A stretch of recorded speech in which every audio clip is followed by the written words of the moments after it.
अकाल मृत्यु वो मरे जो काम करे चांडाल का, काल भी उसका क्या बिगाड़े जो भक्त हो महाकाल का। दोस्तों, वो कालों के काल महाकाल हैं। वो अनश्वर हैं, वही आदि हैं और वही अंत हैं। जिसने भी कालों के काल महाकाल को सच्ची श्रद्धा से पूज लिया, उसे कई जन्मों के पाप से मुक्ति मिल गई। इंडिया के दिल में बसा मध्य प्रदेश, जो अपने डिफरेंट कल्चर और रिलीजियस प्लेसेस की वजह से जाना जाता है। इसी मध्य प्रदेश का रिलीजियस शहर है उज्जैन, जहां बसते हैं महादेव। उज्जैन भारत के 7 एंशियंट शहरों में से एक है, जिसे उज्जैनी और अवंती के नाम से जाना जाता था। उज्जैन की हिस्ट्री 4500 साल पुरानी है और तभी से यहाँ पर भगवान महाकाल का मंदिर भी है। लेकिन कई बार इस मंदिर को नुकसान पहुंचाया गया और कई बार इसका रिनोवेशन भी हुआ। साल 1235 में इल्तुतमिश ने एंशियंट टेम्पल को पूरी तरह डिस्ट्रॉय कर दिया था। शमसुद्दीन इल्तुतमिश दिल्ली सल्तनत में शमसी राज्य का एक शासक था। आखिरी बार 18th सेंचुरी में मराठा काल में राणोजी शिंदे ने इस मंदिर का रिनोवेशन कराया था, जो आज भी वैसा ही है।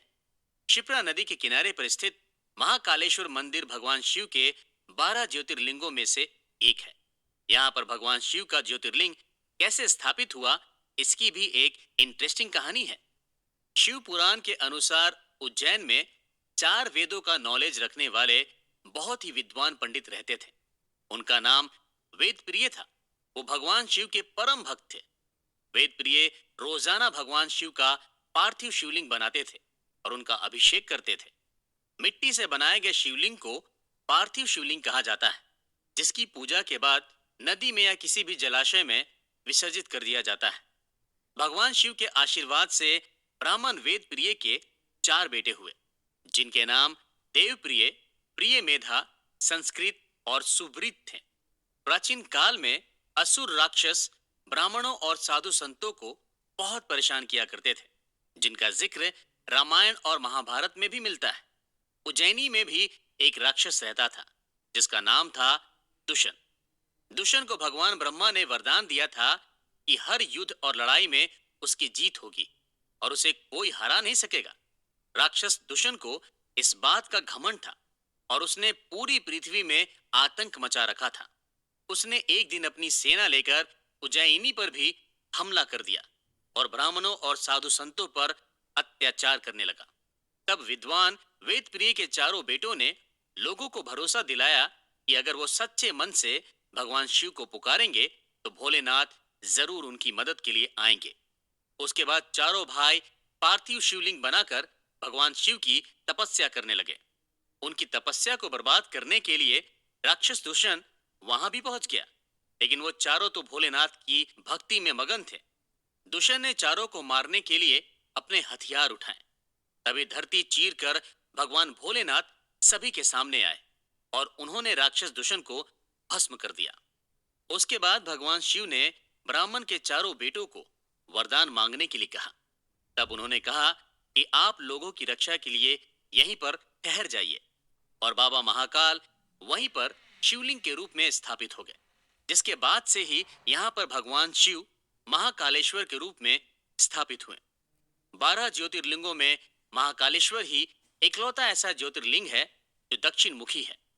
तांत्रिक परंपरा में दक्षिण मुखी शिवलिंग की पूजा का महत्व बहुत है। इस वजह से 12 ज्योतिर्लिंगों में सिर्फ यहीं पर तांत्रिक पूजा होती है। यहाँ पर भगवान शिव का रोजाना भस्म से श्रृंगार किया जाता है, और ये भस्म कोई हवन या यज्ञ की भस्म नहीं होती, बल्कि चिता की भस्म होती है, और वही भस्म रोजाना सुबह 4 बजे भगवान महाकाल को चढ़ाई जाती है। इसके बाद शिवलिंग का श्रृंगार किया जाता है।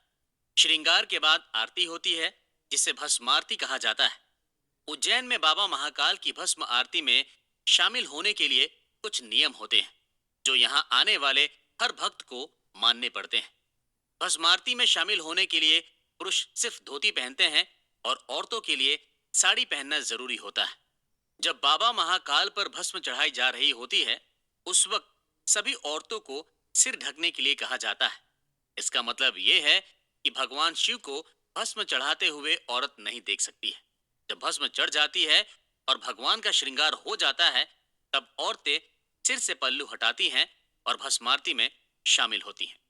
भगवान भोलेनाथ को भांग बहुत पसंद होती है, इसलिए रोजाना शाम को उनका भांग से श्रृंगार किया जाता है। दोस्तों, ऐसा कहा जाता है, जो भी भक्त यहाँ पर सच्ची श्रद्धा से आता है, भगवान शिव को जल चढ़ाता है, भोलेनाथ उनकी सारी मनोकामनाएं पूरी करते हैं। महाकालेश्वर मंदिर का प्रीमाइसेस बहुत बड़ा है। यहाँ पर मेन मंदिर के अलावा और भी कई देवी देवताओं के मंदिर हैं। महाकालेश्वर मंदिर 3 फ्लोर में बना है, जिसमें सबसे नीचे भगवान महाकालेश्वर खुद बैठे हैं। पहले फ्लोर पर भगवान ओमकारेश्वर मंदिर है और दूसरे फ्लोर पर नागचंद्रेश्वर मंदिर है।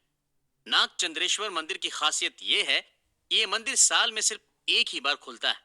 इसे सिर्फ नाग पंचमी के मौके पर खोला जाता है।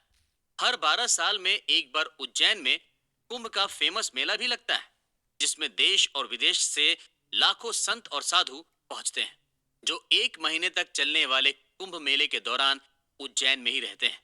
इस दौरान लाखों भक्त कुंभ मेले में पहुंचते हैं और शिप्रा नदी में आस्था की डुबकी लगाते हैं। महाशिवरात्रि का दिन भगवान शिव के भक्तों के लिए बहुत खास होता है, क्योंकि इसी दिन भगवान शिव की मां पार्वती के साथ शादी हुई थी। उज्जैन में महाशिवरात्रि की धूम 9 दिन पहले शुरू हो जाती है, जिसे शिव नवरात्र कहा जाता है। 9 दिनों तक भगवान शिव का अलग अलग तरह से श्रृंगार किया जाता है। शिवरात्रि के दिन बाबा महाकाल की बारात निकाली जाती है। कहा जाता है कि शिवरात्रि के दिन पूरे उज्जैन में किसी के घर चूल्हा नहीं जलता है, क्योंकि इस दिन सभी का खाना मंदिर में ही बनता है। मध्य प्रदेश में भगवान शिव के एक नहीं बल्कि दो दो ज्योतिर्लिंग है।